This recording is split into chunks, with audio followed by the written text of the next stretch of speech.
আচ্ছা, এই মুহূর্তে তোমরা জেনে গেছো যে যারা কৃষক বন্ধু পেতে বা তোমাদের ফ্যামিলিতে যারা পেত তাদেরকে আবার field verification form fill up করতে হবে। মানে কৃষক বন্ধু ভেরিফিকেশন স্টার্ট হয়ে গেছে, কৃষক বন্ধু বন্ধ হচ্ছে না। কৃষক বন্ধুর এই ভেরিফিকেশন ফর্ম ফিল আপ করে তোমাদের নিয়ারেস্ট কৃষি দপ্তরে জমা দিতে হবে। তাহলে এই ফর্মটা কিভাবে ফিল আপ করবে একদম সহজভাবে দেখে নাও। ফর্ম দেখতে অনেক বড়, কিন্তু এমন কোনো জটিল ব্যাপার নেই। কিভাবে ফর্ম ফিল আপ করবে দেখো, প্রথমেই যেটা আছে সেটা হচ্ছে কৃষক বন্ধু আইডি নাম্বার। এই কৃষক বন্ধু আইডি নাম্বার কোথায় পাবে?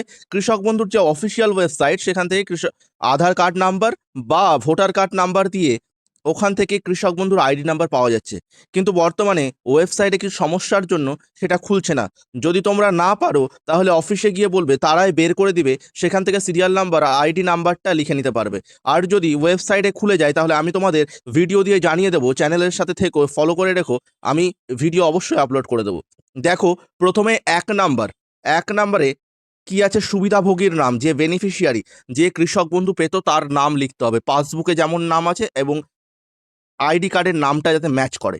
তারপর তার স্বামী হতে পারে বা তার ফাদার হতে পারে, তার স্ত্রী হতে পারে, উম, তার নাম লিখবে। তারপর তার ঠিকানা লিখবে। ঠিকানা মানে গ্রাম। গ্রাম কি আছে সেই গ্রামটা লিখবে। তারপর ৩-এর কতে কি লিখবে? ৩-এর কতে লিখবে হচ্ছে জেলা। তারপর ৩-এর খতে লিখবে ব্লক, মানে হচ্ছে তোমাদের ব্লক কি আছে। তারপর গ্রাম পঞ্চায়েত, ৩-এর গতে গ্রাম পঞ্চায়েত। ৩-এর ঘ, ৩-এর ঘতে কি আছে?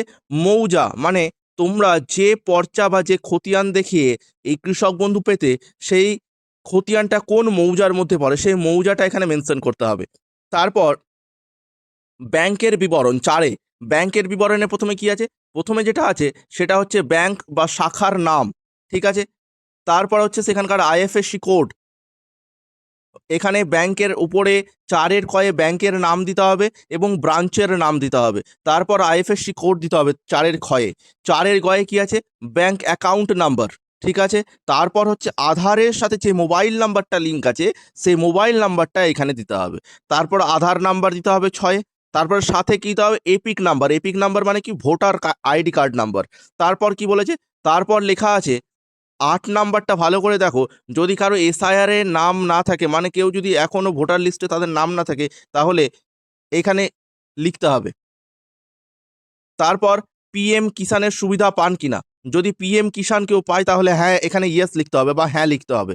এবং যে বেনিফিশিয়ারি তার প্রধান পেশা কি, এই ব্র্যাকেটে যেগুলো আছে সেই জিনিসগুলো যদি থাকে, কেউ যদি কর্মী হন, সরকারি কেন্দ্র সরকার কর্মী বা চাকরিজীবী হন, তাদের কিন্তু এই কৃষক বন্ধু আওতায় তারা পাবেন না। তো এখানে তার প্রাইমারি অকুপেশন, সে কৃষক হতে পারে, যে কোনো কিছু হতে পারে, সেখানে লিখতে হবে। তারপর জমির বিবরণ দিতে হবে। ১১তে জমির বিবরণ। জমির বিবরণে কি দিতে হবে? যে ১১-র কয়ে জেএল নাম্বার। জেএল নাম্বার দেখবে তোমাদের খতিয়ানে জেএল নাম্বার আছে, সেই জেএল নাম্বার দেবে। তারপর খতিয়ান নাম্বার ১১-র খ। ১১-র গয়ে সেই খতিয়ানে কত দাগ নাম্বারের খতিয়ান সেই দাগ নাম্বারটা দেবে। ১১-র ঘ, জমির পরিমাণ কতটা আছে সেটা একরে দিতে হবে। আর রেকর্ডে একরেই থাকে। তারপর হচ্ছে আর এর তারিখ, মানে হচ্ছে খতিয়ান কবে তৈরি হয়েছে, মানে রেকর্ড কবে হয়েছে সেই খতিয়ান তৈরির তারিখ খতিয়ানের নিচের দিকে দেওয়া থাকে। তারপর জমির টাইপটা কেমন, ওটা কি কেনা নাকি ফ্যামিলি কারো উত্তরাধিকার সূত্রে পাওয়া নাকি অন্যান্য কারণ, সেটা লিখতে হবে। তারপর ১২তে কি করবে? যে পিএম মানে কৃষক বন্ধু পায়, সে ইনকাম ট্যাক্স যদি দেয় তাহলে ইয়েস করতে হবে, না হলে না করতে হবে। বাংলায় লিখলে হ্যাঁ, আর না হলে না। তারপর কি বলেছে? তারপর ক্ষয়ের দাগে চলে দেখো, প্রথমে আছে, আচ্ছা যার নাম ওপরে ফিল আপ করলাম তার যদি হাজব্যান্ড হয় তার হাজব্যান্ডের ডিটেলস দিতে হবে, বা ওপরেরটা যদি হাজব্যান্ড হয় তাহলে তার নিচে ওয়াইফের ডিটেলস দিতে হবে। মানে প্রথমে এখানে ১৩ নম্বরে তার ওয়াইফের নাম, তার ব্যাংকের ডিটেলস। ব্যাংকের ডিটেলসের মধ্যে কি কি হবে? প্রথমে ব্রাঞ্চের নাম, মানে ব্যাংকের নামের সাথে ব্রাঞ্চের নাম, IFSC code, bank account number, তারপরে আধারের সাথে যে মোবাইল নাম্বার লিঙ্ক আছে সেইটা, তারপরে আধার নাম্বার, তারপরে এপিক নাম্বার মানে ভোটার নাম্বার, তারপরে কৃষক বন্ধুর সুবিধা পান কিনা সেটা লিখতে হবে। হ্যাঁ হলে হ্যাঁ, না হলে না। তারপরে এএসডিডি তালিকাভুক্ত কিনা, হ্যাঁ হলে হ্যাঁ, না হলে না। পিএম কিষানের সুবিধা পান কিনা, মানে কেন্দ্রীয় সরকারের যে পিএম কিষান সেটা যদি পান কিনা তাহলে যদি পান তাহলে হ্যাঁ বা না। এটা কার ডেটা দিচ্ছি? উপরে যে বেনিফিশিয়ারি তার ওয়াইফ বা উপরে যদি মহিলা হন তার হাজবেন্ডের এটা দিতে হবে, তথ্য দিতে হবে। তার পেশাটা কি সেই পেশাটা মেনশন করতে হবে। তারপর নিচের দিকে চলে আসলে দেখতে পাবে যে এইখানে একটা সিগনেচার করতে হবে, বেনিফিশিয়ারির সিগনেচার।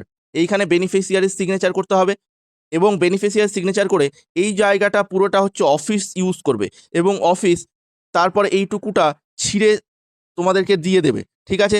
আর ওপরে একটা জায়গায় দেখো এই যে এই জায়গাটা যেটা আছে এই ঘরটা অফিসাররা যদি যাচাই করে সমস্ত কিছু ঠিক হলে তারা টিক মার্ক দেবে এই জায়গাটা।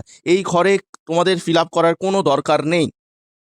আচ্ছা, ওপরে যে এই যে ৮ নম্বরে এএসডিডি তালিকাভুক্ত মানে ব্যাপারটা একটু বলে দিই যে যাদের নাম এসআইআর এর লিস্টে নেই, যাদের ভোটার লিস্ট থেকে নাম বাদ হয়েছে সে বিভিন্ন কারণে হোক, মারা যাওয়ার কারণে বা স্থানান্তরিত হওয়ার কারণে বা অন্য কোনো কারণে, যাদের ওই ২০২৬-এ ভোটার লিস্টে নাম নেই তাদের বাতিলের তালিকায় নাম দেওয়া হয়েছে। সেই বাতিলের তালিকায় যদি কারো নাম থাকে তাহলে তারা হ্যাঁ করবে, আর যারা নর্মাল যাদের ভোটার লিস্টে নাম আছে তারা না করবে।